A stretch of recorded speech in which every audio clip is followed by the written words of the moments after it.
सवाल 3D में जाने लगे या आई कैप जे कैप के कैप की टर्म्स में आंसर पूछ रखा हो तो हमारे दिमाग में आना चाहिए कि भाई बात वेक्टर फॉर्म की हो रही है, बात वेक्टर फॉर्म की हो रही है। Is that clear to everyone? अरे is that clear to everyone? हाँ सर, बात तो सर आपकी सही है सर। बोलो क्लियर है क्या ये?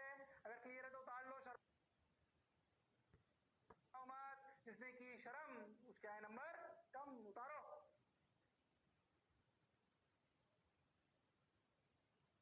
अरे उतारो उतारो भाई, अरे उतारो उतारो भाई, अरे सोच लो। हाँ सर बिल्कुल सही है सर, बहुत बढ़िया सर, जोरदार सर, मजेदार सर। चलो आ जाओ, आ जाओ। k q1 q2 r2 vector minus r1 vector upon mod of r2 vector minus r1 vector का cube. Got your point sir? बात समझ आई सर? अब क्या करें सर? कुछ मत करो, बढ़ते चलो। देखो रे भाई, वाह रे भाई, सवाल करते हैं, आ जाओ। ये सब तो हो गया। Keep the value of the charge q1 q2 with sign that the head of the r vector will be towards the point where the force is to be calculated. हम लिख चुके हैं, अगला सवाल कर दो फटाफट। एक 2 कूलम चार्ज रखा है 2,4,5 पे, फोर्स बताओ -5 कूलम पे, 4,5,7 पे। आंसर आना चाहिए आई कैप जे कैप के कैप की टर्म्स में। तुम कर सकते हो, वो हुनर वो काबिलियत तुम में है। ये सवाल गलत मत करना, अगर गलत कर दो तो घर पे कांच के सामने खड़े होके सोचना, मैं ही ऐसा क्यों हूं, मैं ऐसा क्यों हूं, मैं ऐसा क्यों हूं। लक्ष्य देखी थी? चलो आया। अरे उतार लिया क्या? करा क्या? करो फटाफट। मैं भी करता हूं, तुम भी करो, इधर नहीं देखना।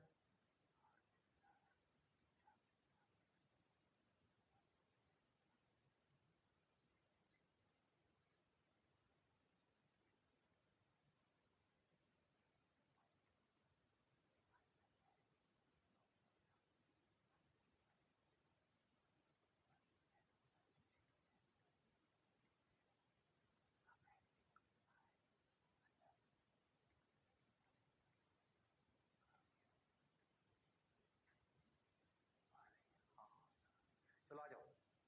देखो मेरे हिसाब से आंसर क्या है, देखो यू गेट 2 5 या 10, तो minus a into 10 2i cap plus j cap plus 2k cap, बिल्कुल सही। हाँ सर, और 2 square plus 2 square 4, 4 plus 4 1, 4 4 4 plus 4 8, 8 plus 1 9, 9 का रूट 3, 3 का क्यूब 27। ओ हो, तो ये आंसर होना चाहिए आई कैप जे कैप के कैप। फॉर्मूला क्या? के Q1 Q2 R vector. Formula क्या था?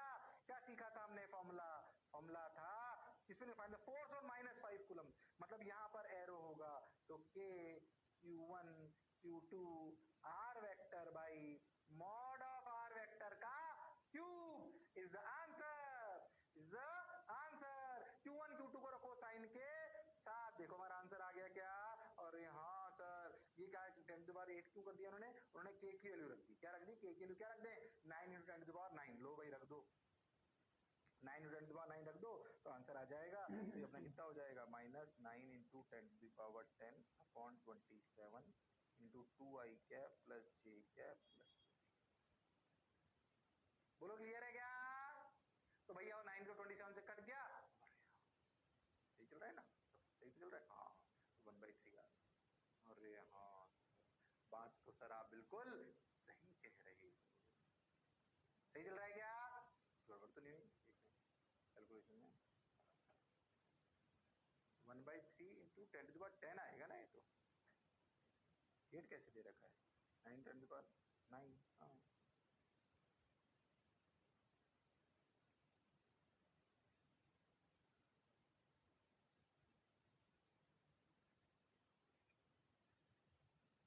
अभी सही है क्या?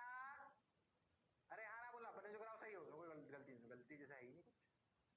अरे हाँ ना बोलो भाई। 9 10⁻9 इंटू 10 527, 2 इंटू -5 कूलम में दे रखा है, बिल्कुल सही है। बेसिक सवाल है, कभी भी 3D में आ जाए तो मैं वेक्टर लॉ लगाना आना चाहिए। Is that clear to everyone? Yes sir. आ जाओ भाई, आ जाओ, आगे चलते हैं।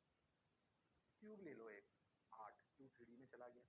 अब ध्यान सुनना, हर क्यूब के वर्टेक्स पे क्यू चार्ज रखा हुआ है, ध्यान से समझना। अब देखो calculate the net force on the charge at 1, आपसे बोला इस 1 पर। अब तुम ध्यान से देखो, इस अगर ध्यान से देखो तो कुल मिला के 8 चार्ज है। अगर तुम 3D में इमेजिन करो ना तो सोचो तुम कि एक काम करो, इसको है ना 6 करो, इस 6 पे थोड़ा आसानी से होगा, ठीक। 6 पर क्या फोर्स होगा बाकी सबकी वजह से। 1 2 3 4 5 6 7 8 ऐसे अपने दे रखा है, 1 2 3 4 1 2 3 4 5 6 7 8, बिल्कुल सही। इस छठे पर फोर्स कितना होगा, तुम ध्यान से देखो तो इस 6 पर 7 फोर्स लग रहे हैं, बाकी सातों लगाएंगे ना। अच्छा 3D में देख, 5 इधर, 7 इधर, 3 इधर, 4 ऐसे, क्या 3D में नाच रहे, टिंग टिंग टिंग टिंग, बॉडी डायगोनल वाला अलग, वन वाला ऐसे, क्या 3D में नाच गए। और हाँ सर, तो ऐसे कभी भी 3D में चला जाए और इमेजिन ना कर पाओ, और इमेजिन ना कर पाओ, हो सकता है कुछ सवाल आप इमेजिन करके भी कर पाओ, हो सकता है कुछ ना कर पाओ। अगर इमेजिन ना कर पाओ तो best way is vector form से करें। अब वेक्टर फॉर्म में सबसे पहली बेसिक बात क्या है, सबसे पहली बेसिक बात है कि भाई आप कोऑर्डिनेट मान लें। क्या मान लें, कोऑर्डिनेट। और कोऑर्डिनेट मानने के लिए सबसे पहले ओरिजिन माने। तो इसका बेस्ट तरीका क्या है, ध्यान समझ, 0,0, बोलो क्लियर। और यहाँ और ऐसे मैं ही बता रहा हूँ, उसमें 6 पे करेंगे अपन, 2 पे नहीं, अपन 6 पे करेंगे, ठीक। थोड़ा आसान रहेगा, इधर एक्स एक्सिस मान लो, इधर वाई मान लो, इधर जेड मान लो। अरे हाँ sir, X Y Z, X Y Z, okay sir, got your point sir. So X Y Z is clear to everyone, X Y Z is clear to everyone, ठीक है सर, बात तो बिल्कुल सही है sir, okay. X Y Z done, sorted. अब देखो सबसे पहले 1 का कोऑर्डिनेट कितना, 0,0,0, सब जगह कोऑर्डिनेट लिखो, देखो 0,0,0। बोलो 2 का कोऑर्डिनेट A,0,0, 3 का कोऑर्डिनेट A,A,0। तुम भी दिमाग लगाते चलना, 0,A,0, इधर देखो 0,A,A, रफ्तार में लिख रहा हूं देखो, 0,0,A, बिल्कुल सही। इधर देखो A,0,A, और यहाँ का A,A,A। अरे हाँ सर, बात तो आपकी सही है। बहुत ध्यान से देखो तो फोर्स जो 6 पर लग रहा है वो 7 पार्टिकल की वजह से लग रहा है, तो क्यों ना हम 6 पर 7 बार वेक्टर फॉर्म लगा दें। हाँ करना पड़ेगा बेसिक से, अगर करना है तो ये सवाल अपने आप में आपको वेक्टर लॉ की प्रैक्टिस करा देगा। अब आपको कौन कौन से फोर्स लिखने हैं, तुम भी लिखोगे मैं भी लिख रहा हूं, देखो force on 6 due to 1, force on 6 due to 2, force on 6 due to 3, force on 6 due to 4, force on 6 due to 5, force on 6 due to, खुद की वजह से तो होगा नहीं, 7, force on 6 due to 8। ये लिखिए सब लोग, एक पहला मैं लिख के बताता हूं फिर लिखना चालू करना। 1 की वजह से, देखो ध्यान से, 1 की वजह से अगर लिखे तो भाई एक बात तो कॉमन है, के क्यू स्क्वायर सब में आएगा। फिर होता है आर वेक्टर, देखो 2 - 1 करोगे तो एक्स में बच जाएगा सिर्फ ए आई कैप, 0 जे कैप 0 के कैप। अरे हाँ सर, और इसका होता है K Q square R vector upon mod of R vector का क्यूब, तो ए का क्यूब। अरे हाँ सर, सही लग रहा है सर। ऐसे F62 लिखो, मैंने कुछ गड़बड़ करी क्या, कुछ गड़बड़ करी, एक मिनट एक मिनट एक मिनट एक मिनट रुक जाओ। फोर्स ऑन 6 ड्यू टू 1, तो मैंने यहां से मल्टीप्लाई करा, यहां से करेंगे तो force on 6 k Q square x Y z, a i cap plus a j cap plus a k cap. और हाँ सर, √3a का क्यूब, मैंने 2 से 1 लिख दिया था, ये 6 से 1 है, 6 से 1 घटाओगे तो a - 0 a - 0 a - 0 a i cap plus a j cap plus a k cap. और हाँ सर, और इसका वो कितना हुआ, ए स्क्वायर प्लस ए स्क्वायर प्लस ए स्क्वायर का रूट इज √3a का क्यूब। सही लग रहा है, बिल्कुल सही लिख रहा हूं, देखो कोई गलती नहीं करे मास्टर। अरे हाँ सर, सही लग रहा है सर, लो भाई।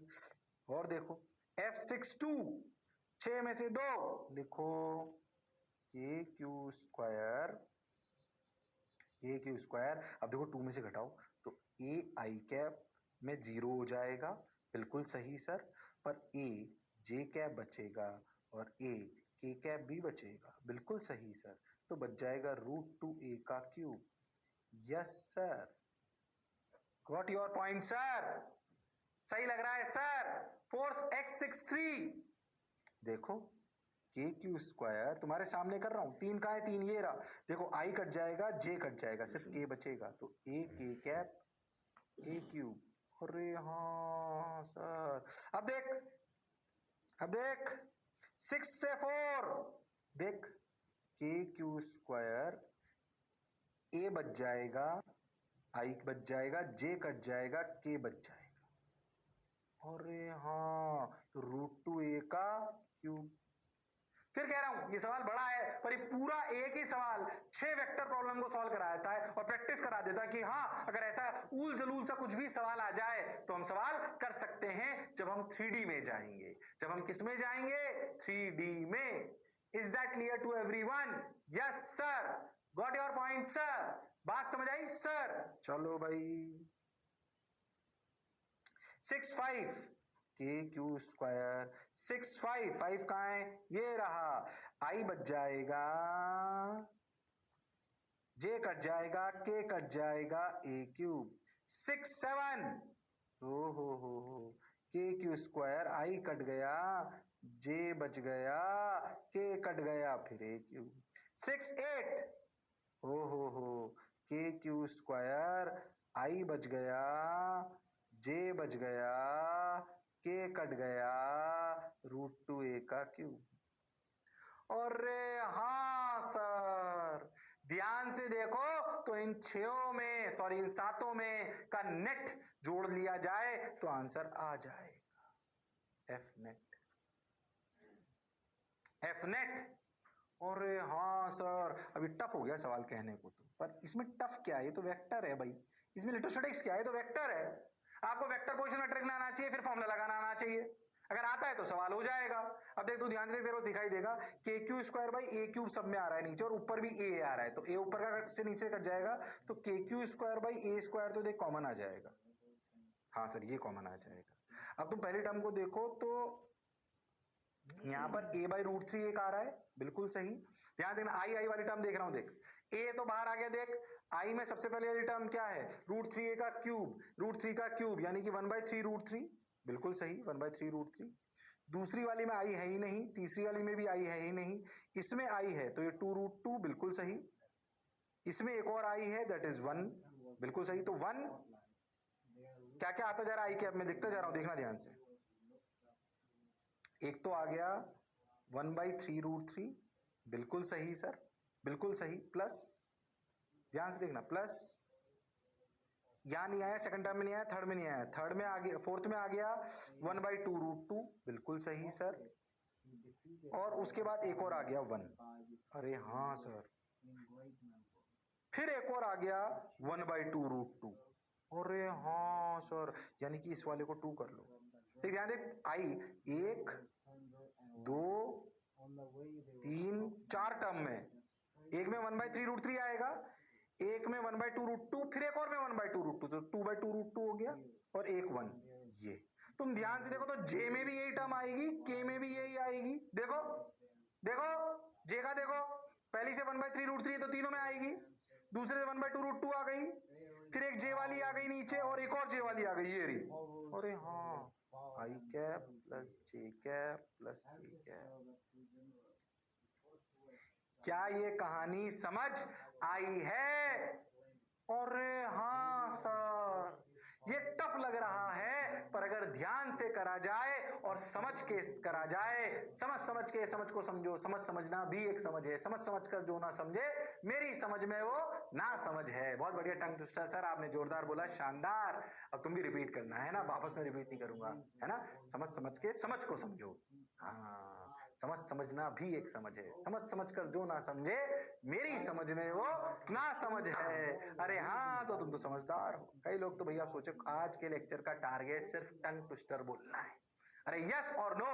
हाँ सर, बहुत बढ़िया, बोलो क्या सवाल समझ आया? अरे पक्की बात, अरे पक्की बात बोलो भाई, अरे सोच लो, अरे गारंटीड। हाँ सर, मास्टर पता लग रहा है क्या आज? नहीं सर, एज यूजुअल आप स्मार्ट लग रहे हो। कई लोग मेरी इस बात पे हंस रहे हैं, हंस मत देना, मास्टर तुम्हारा सुंदर, सुशील और स्मार्ट है। हाँ आ जाओ। अरे हो गया क्या? अरे सोच लो। हाँ सर, क्लियर है सर। हो देखो उसी तरीके का आ रहा है। हाँ, ये इसमें माइनस क्यों आ रहा है? क्योंकि आप 6 की जगह 1 पे निकाल रहे हो। देखो इन्होंने आंसर किसमें निकाला है? 1 पर, इसलिए माइनस आया है वो। बस अपन 6 इसलिए निकाला ताकि आसानी से कर पाए। देख, अरे हाँ सर, बात तो आपकी बिल्कुल सही है, जो करा जो समझा बिल्कुल सही है। सोचो 3D का एक और सवाल, ध्यान से देखो। इस सवाल को मैं ना दोनों तरीके से करके बताऊंगा, अपने कॉमन तरीके से भी और वेक्टर फॉर्म से भी। पहले वेक्टर फॉर्म से करना है। बोलो पांचवे वाले। एक बेसिकली अगर अपन बहुत ध्यान से देखें तो आप ऐसे समझो कि चार्जेस जो है Q Q Q Q Q Q minus Q, क्या प्लस क्यू ले लो, उसमें कंफ्यूज क्यों रहा, माइनस में लिख के बार बार कंफ्यूज हो गए। देखो सारे चार्जेस मान लो प्लस क्यू, और आपको पांचवें चार्ज पर वो निकालना। स्क्वायर पिरामिड है ये।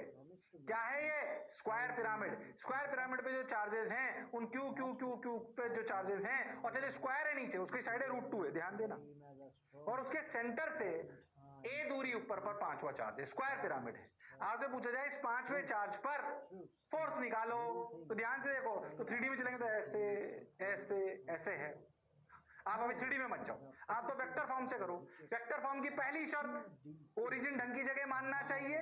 फिर ओरिजिन ढंग की जगह मानकर सारे पार्टिकल के कोऑर्डिनेट लिखने चाहिए। ये बेसिक प्रोसीजर है। What is the basic procedure to apply vector law? Assume origin at right position. क्या हमने पिछले सवाल में 1 पे माना था ताकि सबको आसानी से कोऑर्डिनेट लिख पाए? सोचो इसमें ओरिजिन कहां माने? अरे हाँ सर, फिर उस ओरिजिन और एक्स एक्सिस वाई एक्सिस के हिसाब से आप इसके सबके कोऑर्डिनेट लिखिए, और कोऑर्डिनेट लिखकर फिर 5 पर चारों चार्जेस द्वारा फोर्सेस लिखिए। Force on 5 due to 1, force on 5 due to 2, force on 5 due to 3, force on 5 due to. बोलो, अरे हाँ ना तो बोलना पड़ेगा। ये इसका प्रोसीजर है। चलो मैं ही कराता हूं, फालतू टाइम पास नहीं करते हैं, मिलके सुन। देख इस सवाल को कई तरीके से करा जा सकता है। इसका बेस्ट तरीका क्या है? ओरिजिन कैसे लें, सुने।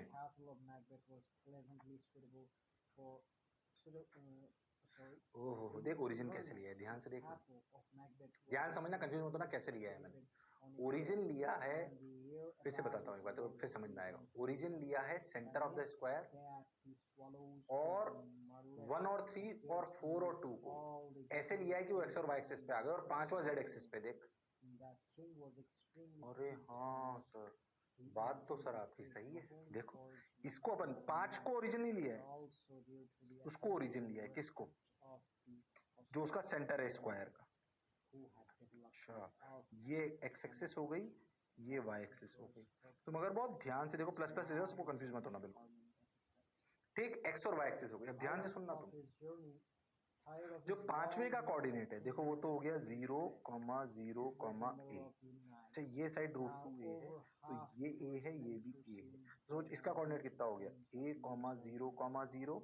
इसका कितना हो गया? 0, a, 0। इसका कितना हो गया? इसीलिए तो ऐसे लिया है ताकि आसानी से कर पाए। इसका हो गया -a, 0, 0। इसका हो गया 0, -a, 0। अरे हाँ सर, कोऑर्डिनेट आसानी से बढ़िया तरीके से लिख पाए। पांचों पार्टिकल के कोऑर्डिनेट आ गए। अगर पांचों पार्टिकल के कोऑर्डिनेट आ गए तो फोर्स लिख लो। फोर्स ऑन 5 ड्यू टू 1, 5 - 1 यानी कि लिखा जाएगा KQ² तो कॉमन आएगा। इसमें से 0 में से ए करोगे तो -a I cap plus a k cap, नीचे आएगा √2a का cube. Yes sir, got your point sir. ओ हो। अब दूसरा लिखो, force on 5 due to 2, KQ² a j cap plus a k cap by √2a का क्यूब। क्या मास्टर सही लिख रहा है? अब बाकी दो तुम भी लिख सकते हो, इसलिए फटाफट फटाफट लिखो, बाकी दो तुम लिखो, चलो फटाफट लिखो, फिर मैं बताऊंगा। Force on 5 due to 3, force on 5 due to 4, खुद लिखना है।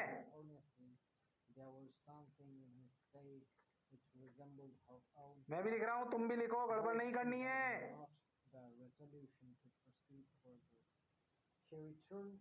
कर सकते हो तुम लोग, वो हुनर, वो काबिलियत तुम में है। बोलो भाई, अरे बोलो भाई, बोलो 3 और 4 लिख पाए क्या? बोलो, इसलिए मैं कह रहा था इसको ऐसे अगर ओरिजिन लेके ऐसे अगर सेट कर देंगे ना स्क्वायर को, रूट 2 दिया ही इसलिए था ताकि आप इसको आसान कर पाओ। कहीं वो लगता नहीं तो साइड रूट 2 क्यों दी, कुछ तो लॉजिक रहा होगा, इसलिए दिया गया है वो, ताकि आप सवाल को आसानी से कर पाओ। ओ माय गॉड, बात तो सर आपकी बिल्कुल सही है, जोरदार है, मजेदार है। अब कुछ नहीं, इन सबको जोड़ लो। तुम ध्यान से देखो तो इनको अगर जोड़ोगे तो देखो K Q square by root two A Q common है और ए आ बाहर से, तो 2√2 a² तो कॉमन है।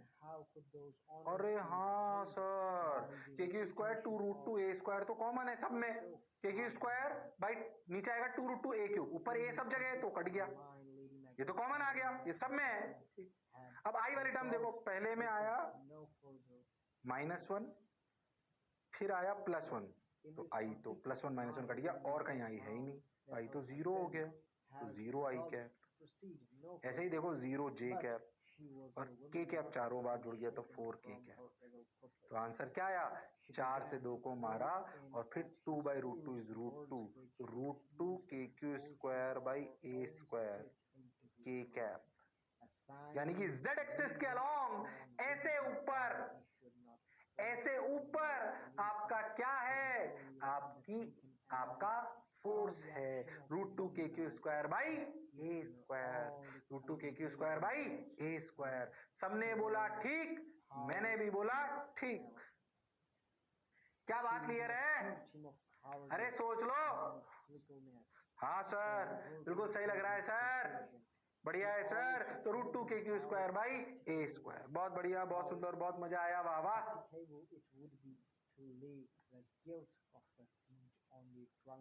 अब क्या करें, इधर देखें, अरे सोचें। हाँ सर, बहुत बढ़िया सर, आंसर आ गया क्या? ओ हो 4 KQ² बाई 2√2² सॉल्व करोगे तो यही तो आएगा, √2 KQ² बाई a²। हाँ, के कैप। तुम अगर बहुत ध्यान से देखो ना तो इसको ऐसे इमेजिन करना, ऐसे इमेजिन करना, ऐसे स्क्वायर लेके, ध्यान समझो, इसको ऐसे स्क्वायर लेके, ऐसे स्क्वायर लेके तुम इसको इमेजिन भी कर सकते हो 3D में, अगर तुम्हारा दिमाग चलता।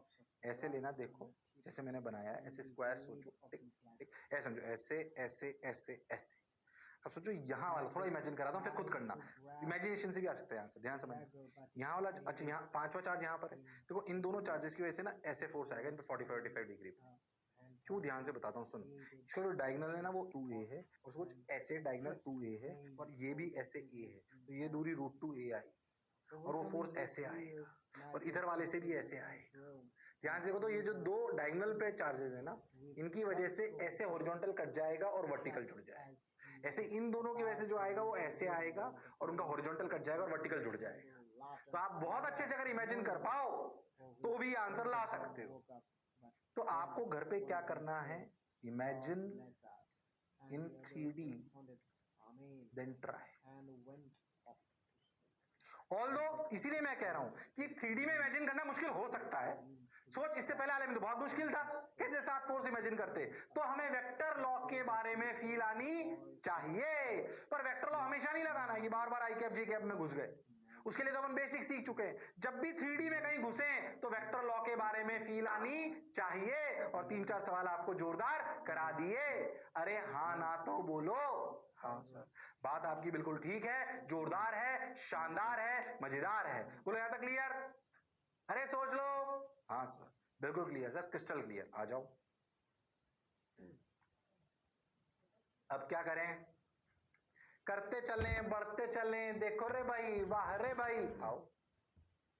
सही लग रहा है सर? सही चल रहा है सर? ठीक सर, ठीक। अब याद कर, मैंने बिल्कुल जब कूलम्ब्स लॉ पढ़ाया था ना, तो एक बात सिखाई थी। वैसे अब जो पढ़ाने लगा हूं आपको दिमाग में याद रखना है ना? ऐसा कैपेसिटर में भी आएगा, बट कोई बात नहीं, अभी समझे। आपको दिमाग याद करो, मैंने एक बात बताई थी कि किसी भी दो चार्जेस के बीच का जो नेट फोर्स है वो मीडियम पर भी डिपेंड करता है। याद कर, अपने पढ़ा था 1/4πε0 Q1 Q2 by R square.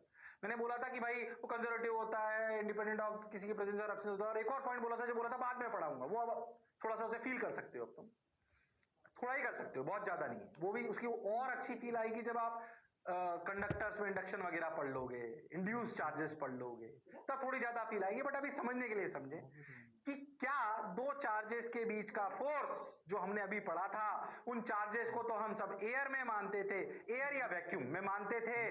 अगर मैं उन दोनों चार्जेस को, जैसे 2 कूलम 5 कूलम को, अगर मैं किसी मीडियम में रख दूं, पानी में रख दूं, ऑयल में रख दूं, तो हमने देखा कि उनके बीच में जो नेट फोर्स लग रहा है वो बदल गया है, वो बदल गया है। यानी कि net force between two charges depends on medium.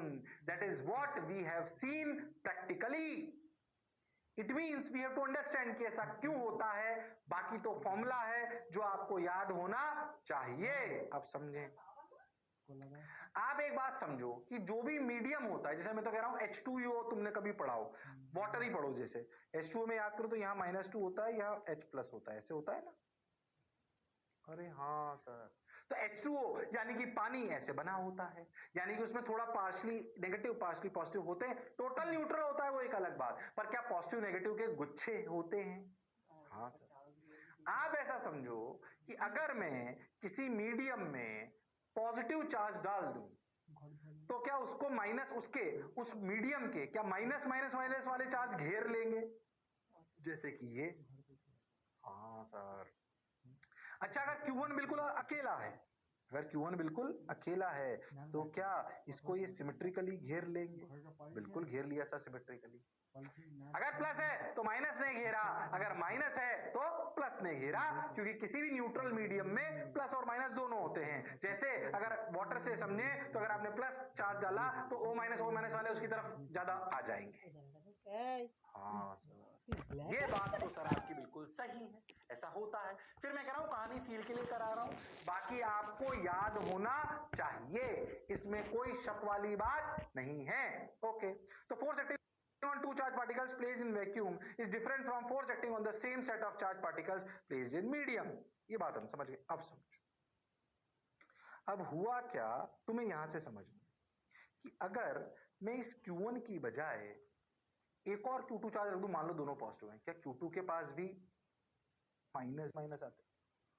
पर एक बात समझना, ऐसा क्यों हुआ पहले समझ में। तेरे मान लीजिए Q2 भी अकेला होता, Q2 भी अकेला होता तो उसके आसपास भी माइनस आते, अकेला होता और सिमेट्रिक आते। पर सोचो अगर आपने Q2 रखा तो हुआ क्या कि यहां वाले माइनस जो हैं वो सिमेट्रिक की बजाय थोड़े यहां ज्यादा हो जाएंगे, इधर की तरफ, और इसमें भी यहां ज्यादा हो जाएंगे। बोलो ऐसा क्यों? क्योंकि ये वाले जो माइनस होंगे ना, वो सोचेंगे और Q1 भी पॉजिटिव है, Q1 के पास वाले जो पॉजिटिव हैं वो सोचेंगे यार Q1 भी पॉजिटिव है और Q2 भी तो पॉजिटिव है, तो वो थोड़ा Q2 की तरफ भी शिफ्ट होंगे और Q1 से चिपके रहेंगे। तो क्या डिस्ट्रीब्यूशन अनसिमेट्रिक हो जाएगा? हाँ सर, ऐसा ही Q2 के साथ भी होगा। देखो ये डिस्ट्रीब्यूशन कब होगा इस तरीके का, बोलो? अनइवन डिस्ट्रीब्यूशन, जब ऐसे दो चार्जेस रख दिए गए। इनको कहते हैं ये जो ऐसे जो ऐसे प्रोड्यूस हो जाते हैं ना चार्जेस, एक्स्ट्रा एक्स्ट्रा नहीं है, ये उसी का पार्ट, पर थोड़े रीडिस्ट्रीब्यूट हो गए हैं, इन्हें कहते हैं इंड्यूस चार्जेस। क्या कहते हैं? ये नीचे लिख रहा है, देखो, इन्हें कहते हैं इंड्यूस चार्जेस।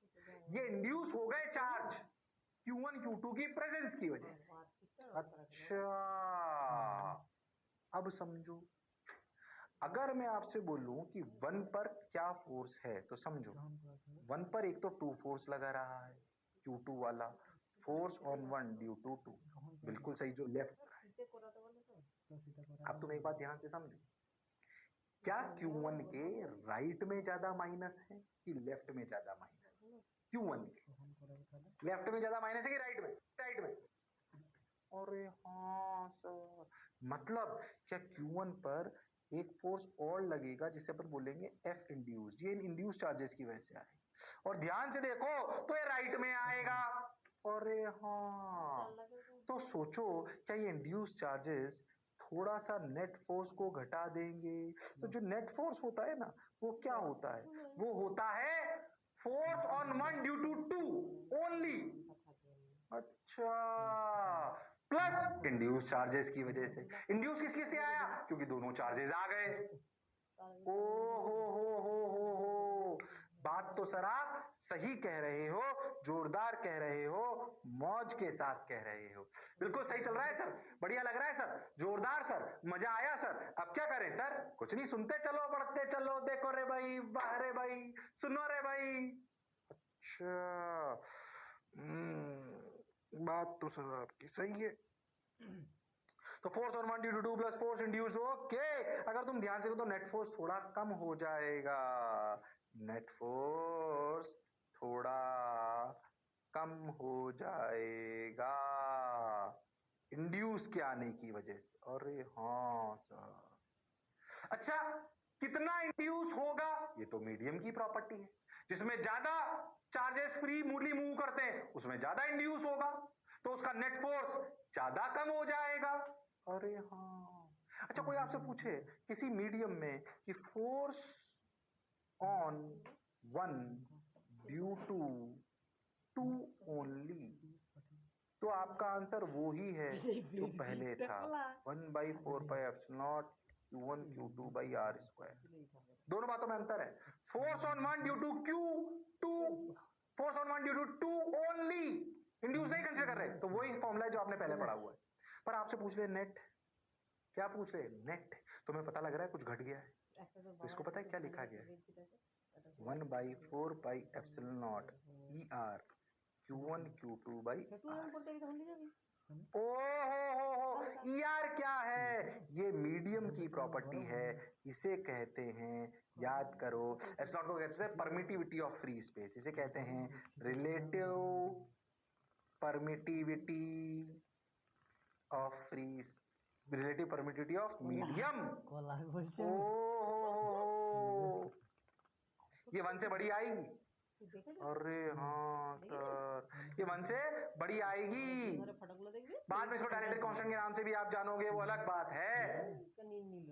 ये जितनी ज्यादा होगी उतना नेट फोर्स कम होगा, मतलब उतना ज्यादा इंड्यूस्ड होगा। क्या मीडियम की प्रॉपर्टी है? हाँ, मीडियम प्रॉपर्टी।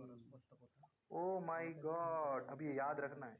इसलिए अगर कभी भी कोई दो पार्टिकल Q1 Q2, बिल्कुल बेसिक से बोल रहा हूं, किसी मीडियम में रखे हुए हो, मीडियम, तो उनके बीच का फोर्स का फॉर्मूला है, वेक्टर फॉर्म लिख देता हूं, 1/4πε0 ER Q1 Q2 R vector by mod of R vector का क्यूब, वेक्टर फॉर्म में लिख दिया। क्या समझ आया? और हम जो अभी तक पढ़ रहे थे वो तो एयर और वैक्यूम में था, घट जाता है, असलियत में वो इंड्यूस की वजह से आता है, तो इंड्यूस निकालने की जरूरत नहीं, अब वो नेट से मतलब होता है। कभी कोई पूछे ना कि what is the force on, और सोच के देखो तो हमें, अगर हम किसी दो पार्टिकल को मीडियम में रख दें, तो हमें, मान ले मैंने 1 और 2 एक मीडियम में रख दिए, तो मैं खाली ये क्यों पूछूंगा कि 1 पर 2 की वजह से क्या फोर्स है? प्रैक्टिकली सोचो, अगर मैं उस सवाल में ऐसा लिख दूं कि मान लो मैं एक सवाल दूंगा कि 1 coulomb and 2 coulomb is place in a medium whose relative permittivity is 2, ठीक, find out the force on 1, तो लॉजिकल है find out the force on 1। जब मैंने पूछा तो अगर कुछ नहीं बोला है तो नेट ही पूछा होगा, मतलब ये फॉर्मूला लगेगा। कुछ नहीं बोला तो नेट ही लगेगा। कोई स्पेशली लिख दे find out the force on one due to two only, तो ये लगेगा, वरना अगर कुछ नहीं बोला तो नेट ही तो पूछेंगे, हमें जनरली नेट से ही तो मतलब होगा, इसलिए ये फॉर्मूला अलग से दिया गया है। अरे हाँ सर, ये कहानी जैसे मुझे याद है आपको याद होनी चाहिए, गड़बड़ करने की जरूरत नहीं है। अरे यस और no? Yes sir, got your point sir, बात समझ आई सर, क्रिस्टल क्लियर सर? हाँ सर, सही लग रहा है सर, बढ़िया सर।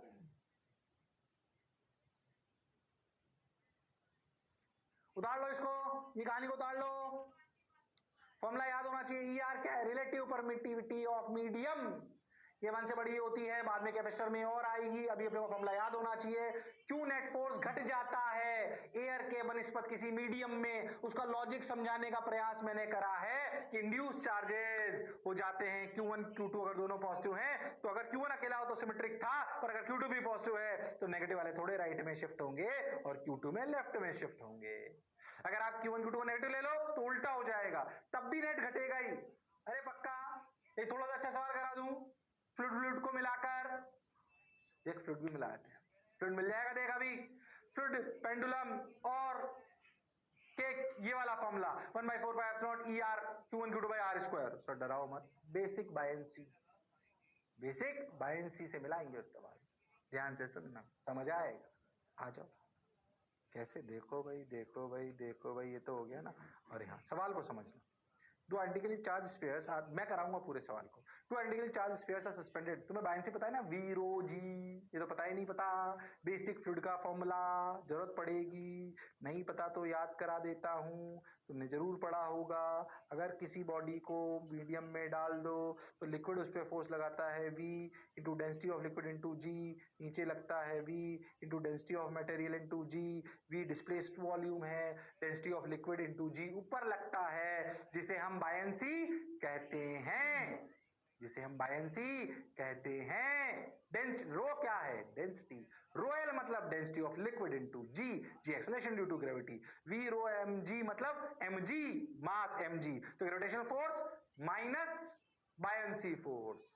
बायंसी फोर्स ज्यादा होता है तो तैर जाते हैं, कम होता है तो डूब जाते हैं। हाँ सर, ये बात तो हम जानते हैं। क्या बात क्लियर? ओके, क्या मैं सवाल पढ़ता हूं। Two unduly charged spheres are suspended by a string of equal length. The strings make an angle of 30 degrees with each other.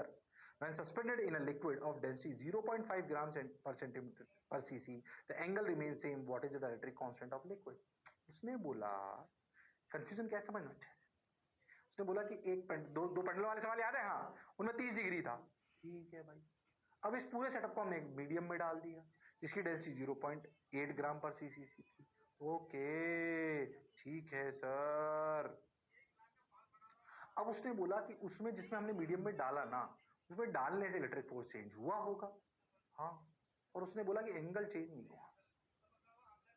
Angle change नहीं हुआ, वो ही रहा इक्विलिब्रियम में 30 का 30, 30 का 30। मेरे हिसाब से दोनों तरफ 30-30 होगा। ये ऐसे 30-30 लो, ईच अदर दे रखा है, ऐसे ऐसे 30। हालांकि मेरे हिसाब से कोई फर्क नहीं पड़ेगा, बट फिर भी ठीक है।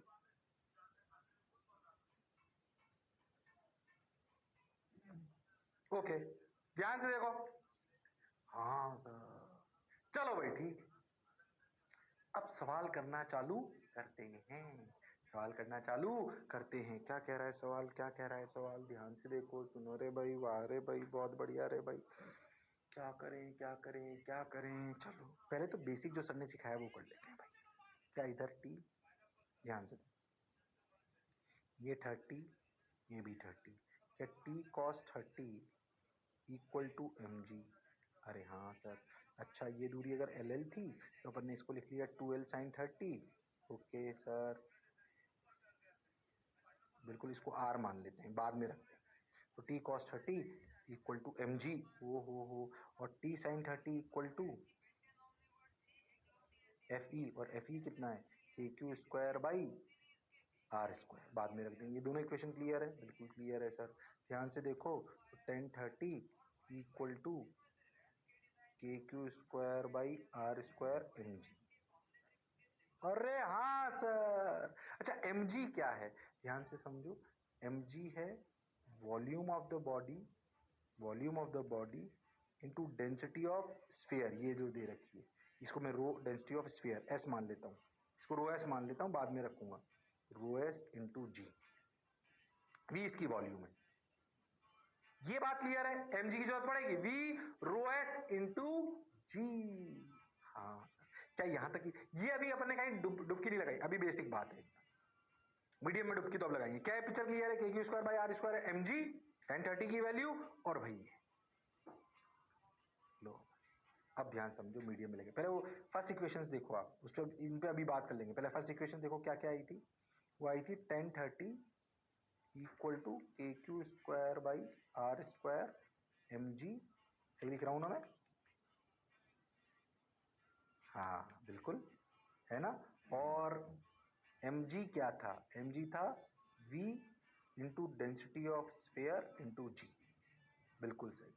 और डेंसिटी ऑफ स्फेयर आपको दे रखी है 1.6 और डेंसिटी ऑफ लिक्विड आपको दे रखी है 0.8। सही लिख रहा हूँ ना ये? हाँ, पीछे से एक बार वेरीफाई कर लेते हैं ताकि कोई गड़बड़ गड़बड़ ना करे। हाँ 1.6 और ग्राम पर सीसी में, याद रखना। ओके, लो भाई, तो ग्राम पर सीसी, ग्राम पर सीसी। ओके, अब ध्यान से समझो, अब लॉजिकली समझो कि जब जब कंफ्यूज मत होना, जी फैक्टर से मत कंफ्यूज होना, तो बेसिक से समझाता हूँ। जब हमने इसको डुबकी लगा दी तो बोला एंगल चेंज नहीं हुआ, 30-30 ही रहा। अगर ये 30-30 रहा तो लॉजिकली आर भी चेंज नहीं हुआ, पर क्या एफ ही चेंज हुआ? हाँ। अब एफ क्या हो गया? K Q one, K Q square by E R M g, sorry E R R square. R में तो कोई चेंज आया ही नहीं, क्यों? क्योंकि एंगल में कोई चेंज नहीं आया। अब सोच, mg के साथ साथ ऊपर एक और फोर्स लगा जिसे अपन बोलते हैं बायंसी। बायंसी क्या होता है? Volume into density of liquid into जी। तो सोचो नीचे की तरफ जो फोर्स बचा, ध्यान समझना फिर से, ये 30 है मान लो, ये t है, तो ध्यान देखो, t cos 30 क्या लिखा जाएगा? t cos 30 लिखा जाएगा mg minus V rho L G. M G क्या है? v into density of sphere into जी, तो V G density of sphere minus rho L equal to T cos 30। अरे हाँ सर, एंगल चेंज नहीं करा ना, तो सही बात। तो T cos 30 equal to V ji rho S minus rho L. सवाल थोड़ा सा फ्लूइड, थोड़ा सा क्या, वही है बेसिकली, आपको फोर्सेस बैलेंस करने आने चाहिए और थोड़ा सा इलेक्ट्रोस्टैटिक्स मिक्स होता जा रहा है। तो T cos 30 equal to V ji rho S minus rho L. ठीक, ऐसे टी साइन 30 क्या है? टी साइन 30 है एफ ई, इलेक्ट्रिक फोर्स, जो हो गया K Q square by E R R square. अब इन दोनों को भी डिवाइड कर लो तो क्या आया? 1030 equal to K Q square by E R R square, ठीक, इंटू वी जी rho S minus rho L. अब ध्यान से समझो, तो एक इक्वेशन ये आई, एक ये आई, दो, इनको इक्वेट कर दो, 1 और 2 को, 1030 तो K Q square by R square M G, M G को क्या लिख सकते हैं? V into density of sphere into G equal to K Q square E R R square V ji rho S minus rho L. ओ हो, K Q square R square V V G G cut गया। अरे हाँ sir, ध्यान से देखो, तो rho S minus rho L by rho S equal to 1/ER। अरे हाँ सर, चल ये कितना हो गया देखो, तो अगर अपन बहुत ध्यान से देखें तो rho S by rho S तो clear, 1 minus rho L by rho S equal to 1/ER। अरे हाँ, रो एल 0.8/1.6, तो 8/16 1/2, तो ये 1 माइनस 1/2, तो ई आर की वैल्यू आ गई 2। अरे हाँ सर, ये पता है टफ सवाल कहलाता है, ये क्या कहलाता है? टफ सवाल। पर अगर आपकी बुद्धि चलती हो, अगर आपकी बुद्धि चलती हो तो आप बेसिकली, टफ क्यों हो रहे हैं? क्योंकि हम थोड़ा थोड़ा डिफरेंट डिफरेंट चैप्टर भी मिला रहे हैं, इसलिए हमें डिफरेंट डिफरेंट चैप्टर के बेसिक कॉन्सेप्ट्स आने चाहिए। मेरे इतने मतलब ये मान लो स्टैटिस्टिक्स में ज्यादा भी नहीं तो भी 60-70 बार पढ़ा चुका हूँ, और हर बार इन पहले 3-4 लेक्चर में बच्चा आता है सर इलेक्ट्रोस्टैटिक्स में दिक्कत आ जाती है। वो दिक्कत इलेक्ट्रोस्टैटिक्स की नहीं है, मैं फिर आपको कह रहा हूं बार बार, इसको या तो बहुत जोरदार समझ में आएगी, क्यों? क्योंकि भाई आपको अगर बेसिक पहले का क्लियर है तो क्लियर है। अगर कुछ अटक रहा है सवाल तो समझो उसका जो पीछे का बेसिक है। अब मान लो किसको बायंसी नहीं आती तो कैसे इस सवाल को समझ पाएगा? जिसको ये नहीं पता कि फोर्सेस कैसे बैलेंस करने हैं पेंडुलम में, तो वो कैसे कर पाएगा? उस बात पे फोकस करना कि अगर मेरे से सवाल नहीं हो रहा तो उसका कारण कहां है, उस कारण को समझो और उसे फटाफट से पढ़ लो। ऐसे नहीं पूरा चैप्टर पढ़ने की जरूरत है, बाय एनसी क्या होता है समझ सकते हो ना। हाँ, धीरे धीरे अपने आप हो जाएगा। ये पूरा चैप्टर ही आपकी बहुत सारी चीजें रिवाइज करा देगा। क्या मेरी बात क्लियर है? अरे हाँ ना तो बोलना पड़ेगा। बात तो सर आपकी क्लियर है, जोरदार है, मजेदार है, शानदार है। पक्का? सोच लो, गारंटीड? हाँ सर। बस अब क्या है, तो ध्यान से देख, तो मैंने तेरे को कूलम्स लॉ के साथ सब जोड़ दिया। मैं कूलम्स लॉ के बाद बहुत जल्दी इलेक्ट्रिक फील्ड भी चालू कर सकता था, पर इलेक्ट्रिक फील्ड के आधे से ज्यादा चीजें आप कर चुके हो। फ्लूइड मिला लिया, सर्कल मिला लिया, work energy, friction, kinematics, vector, ये वो सब तो मिला डाला। अरे हाँ ना बोलो भाई, अरे सोच लो। बात तो सर आप बिल्कुल सही कह रहे हैं, बोलो क्लियर? अरे सोच लो। ये सवाल भी समझ में आया यार? देखो टू सही आया क्या, देखा? हाँ, जो पढ़ा जो समझा बिल्कुल सही है। पक्की बात? यस। अब एक्चुअली क्या हुआ, हमने एक चीज डिफाइन करी जिसे हम कहते हैं इलेक्ट्रिक फील्ड। क्या कही? Electric field. जैसे मान लीजिए हमने धरती के लिए बोला ना कि अगर मैं एक ब्लॉक को यहां से छोड़ दूं, जैसे न्यूटन साहब ने जब एप्पल गिरा था तो उन्होंने सोचा कि अच्छा एप्पल गिरा तो क्यों गिरा, उन्होंने सोचा धरती कोई तो अदृश्य फोर्स लगा रही है जिसकी वजह से एप्पल पे कोई फोर्स लग रहा है और उस फोर्स की वजह से एप्पल नीचे गिर रहा है। ऐसे ही चार्ज के लिए भी सोचो, अगर मैं एक चार्ज को यहां रखूं और दूसरे को यहां रखूं, इस पे अट्रैक्शन या रिपल्शन होता है। हाँ, यानी कि ये अपने आसपास कोई तो ऐसी चीज जनरेट करती है जिसकी वजह से इस पे फोर्स लगता है बिना टच करे। ऐसा ही अर्थ पे भी तो होता है। अर्थ कोई तो ऐसा, इस अगर हम किसी चीज को छोड़ दें तो क्या वो गिर जाएगा? हाँ गिर गया। और ये हाँ ये देखो, क्यों? यानी कि धरती ने इसमें कोई ऐसी अदृश्य, ऐसी धरती ने अपना एक ऑरा बना रखा था, जैसे नहीं था कि यार बड़ी इन्फ्लुएंशियल पर्सनालिटी है, अरे हाँ अब उसी तरफ खिंचे चले जाते हैं, अरे हाँ तो उसका कोई ऑरा है। ऐसा समझो अर्थ का भी एक ऑरा था, उसने एक ऐसी चीज जनरेट कर रखी थी जिसकी वजह से इसमें फोर्स लगता था, जिसे हम कहते हैं ग्रेविटेशनल फील्ड। हाँ, ऐसे इलेक्ट्रिक फोर्स में भी सोचो। अगर अपन इलेक्ट्रिक फोर्स में सोचें तो सोचो एक चार्ज के आसपास कुछ तो ऐसा होता है जिसकी अदृश्य है वो चीज। वो चीज क्या है? अदृश्य है। मुझे नहीं पता वो क्या है, वो अदृश्य है, उसके बारे में भी ऐसा मैं तू तो जानता ही नहीं। अदृश्य कोई अदृश्य चीज है, पर इस अदृश्य चीज के स्फीयर ऑफ इन्फ्लुएंस में अगर कोई दूसरा चार्ज आ जाए तो अगर वो सेम नेचर का हुआ तो रिपल्शन फील करेगा, और अगर वो अपोजिट नेचर का हुआ तो वो अट्रैक्शन फील करेगा। तो यानी कि हर चार्ज अपने आसपास कुछ तो ऐसा जनरेट करता है जिसकी जो जनरेट करता है उसका वो ऐसा बोलो इन्फ्लुएंस है। अच्छा, हमने समय के साथ देखा कि वो जो चार्ज का इन्फ्लुएंस है वो धीरे धीरे जितना दूर जाओगे उतना घटता जाएगा। तो हमने देखा कि अगर उस इन्फ्लुएंस के अंदर हम किसी चार्ज को ले आए तो भाई उस चार्ज पर फोर्स लगने लगता है। फोर्स कितना है? वही तो कूलम्स लॉ था। पर कूलम लॉ एक फोर्स था जो दो चार्जेस को बता रहा था, दो चार्जेस के बीच में क्या फोर्स। अगर हमें कोई ऐसी चीज डिफाइन करनी हो जो एक अकेले आदमी की ताकत बताता, मतलब एक अकेले चार्ज की, तो उसे डिफाइन करा गया इलेक्ट्रिक फील्ड। इलेक्ट्रिक फील्ड कुछ नहीं, अभी बहुत सिंपल भाषा में समझ में आएगी। इलेक्ट्रिक फील्ड ऐसा समझो कि कूलम्स लॉ दो चार्जेस के बीच में कितना फोर्स है उसकी ताकत बताता है, तो उसमें दोनों का होना जरूरी है ना। ये किसी एक की ताकत नहीं बताता। हमने बोला किसी एक की कितनी ताकत है ये बताओ, कि उसके पास में दूसरा चार्ज लाए तो कितना उस पर फोर्स लगा पाएगा। तो हमने एक चीज डिफाइन करी जिसे हम बोलते हैं इलेक्ट्रिक फील्ड। अच्छा, electric field is a space surrounding electric charge in which another charge experiences force electrostatic of attraction और repulsion। इसे इलेक्ट्रिक फील्ड कहते हैं। ऐसा समझो ये जो इन्फ्लुएंस करता है कौन? चार्ज। इलेक्ट्रिक फील्ड एकदम से नहीं आएगी, धीरे धीरे फील आएगी उसे। इलेक्ट्रिक फील्ड बेसिकली जो चार्ज अपनी जिस प्रॉपर्टी की वजह से, जिसकी वजह से इन्फ्लुएंस कर देता है वो बाकी चार्जेस को कि या तो पास आ जाए या दूर चल जाए, उस इन्फ्लुएंस को इलेक्ट्रिक फील्ड कहते हैं। ओ हो, तो थोड़ा फील करना पड़ेगा, ये दिखाई नहीं देता। इसको डिफाइन करने के लिए भी हम इसकी प्रॉपर्टीज पढ़ेंगे आगे। इलेक्ट्रिक लाइंस ऑफ फोर्सेस, उसकी पूरी प्रॉपर्टीज होंगी। जो चीज दिखाई नहीं देती, जैसे भगवान दिखाई नहीं देता पर होता तो है, जो हमें दिखाई नहीं देता हो वो नहीं होता हो तो कोई गारंटी नहीं है, है ना। तो हम उसका कोई प्रारूप बना लेते हैं, सबने अलग अलग बना लिया, और फिजिक्स में एक ही जैसा है। ऐसा नहीं कि इलेक्ट्रिक फील्ड यूके की अलग तरीके से हम सोचते हो और इंडिया के अलग तरीके से सोचते हो, ऐसा नहीं। बोलो क्लियर? हाँ सर।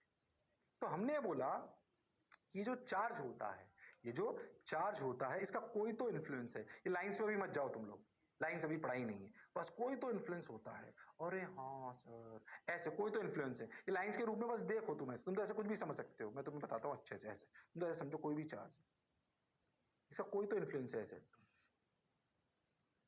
ये इन्फ्लुएंस है, ये इसका इन्फ्लुएंस का स्फीयर है। अब वो कैसी शेप वेव होती है मुझे नहीं पता, उसको कैसे डिफाइन करते हैं बाद में करेंगे। पर मान लीजिए मैं इसके पास कोई टेस्ट चार्ज ले आऊं, इसे बोलते हैं टेस्ट चार्ज।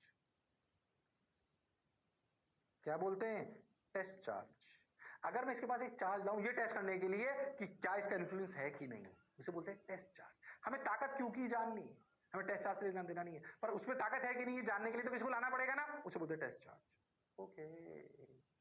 तो बोला गया कि इस चार्ज की वजह से जो इन्फ्लुएंस है, जिसे हम इलेक्ट्रिक फील्ड बोलते हैं, इन्फ्लुएंस, उसको डिफाइन करा गया। इलेक्ट्रिक फील्ड ये वेक्टर क्वांटिटी होती है, इसे बोला गया force on test charge, force on test charge upon test charge. हो यानी कि force upon Q naught. Oh my God, oh my God, force upon Q naught define करा गया उसे। अगर इसे अपन आर वेक्टर बोलें तो फोर्स क्या है क्यू नॉट पर? K Q Q naught R vector by mod of R vector का cube upon Q naught. Q naught ने क्यू नॉट को मार दिया। देखो इस क्यू का जो इन्फ्लुएंस आया वो आया बिल्कुल वैसा ही जैसा कि फोर्स में आता था, पर इसमें क्यू नॉट नहीं आया क्योंकि इलेक्ट्रिक फील्ड क्या है? Force per unit charge. क्या है? Force per unit charge. Electric field की यूनिट क्या हो गई? न्यूटन पर कूलम।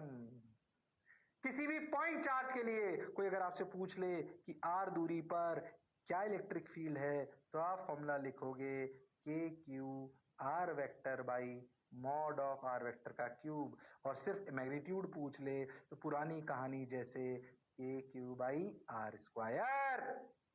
और वेक्टर फॉर्म पूछ ले तो K Q R vector by mod of R vector का क्यूब। आर वेक्टर का हेड वहां होता है जहां पे फोर्स लगता है, जहां पे इलेक्ट्रिक फील्ड निकालनी होती है। कंफ्यूज मत हो, मैं तुम्हें फील वाली डेफिनेशन बताऊं। फील वाली, electric field is nothing but force on one coulomb. बिल्कुल सही बात sir. Force equal to, electric field क्या है ध्यान से समझो, तो ध्यान से देखो तो क्या है? Electric field is force upon Q not. तो अगर क्यू नॉट की वैल्यू 1 ले लो, या फोर्स को ऐसे लिखो क्यू नॉट इंटू ई। तो अगर क्यू नॉट की वैल्यू 1 ले लो, अगर ई पता हो तो क्या क्यू नॉट से मल्टीप्लाई करके फोर्स आ जाएगा? अरे हाँ। तो व्हाट इज इलेक्ट्रिक फील्ड? मैंने बोला इस जगह इलेक्ट्रिक फील्ड है 10 न्यूटन पर कूलम, तो तू समझ गया 1 कूलम चार्ज रखूंगा तो 10 न्यूटन फोर्स आएगा। 1 कूलम चार्ज रखूंगा तो 10 न्यूटन फोर्स आएगा। अरे हाँ सर, तो इलेक्ट्रिक फील्ड, फील्ड वाली डेफिनेशन क्या है? फील्ड वाली definition, electric field is nothing but force on 1 coulomb. Force on 1 coulomb. समय हो गया है इसकी स्लाइड से, यहीं से अगले टर्न से चालू करूंगा। ये मैंने आपको लिखा दिया है ताकि आपको इलेक्ट्रिक फील्ड अब चालू होगी कहानी। बोलो क्लियर एकदम? अरे पक्का? तो समय हो गए, रखता हूं, मैं जाता हूं, बाय बाय। मेरी बीवी मुझे याद कर रही है, तब तक लड़ते रहिए, पर पढ़ते रहिए, मास्टर की बात सुनते रहिए। इसी स्लाइड से चालू करेंगे। See you, sayonara, take care, bye bye.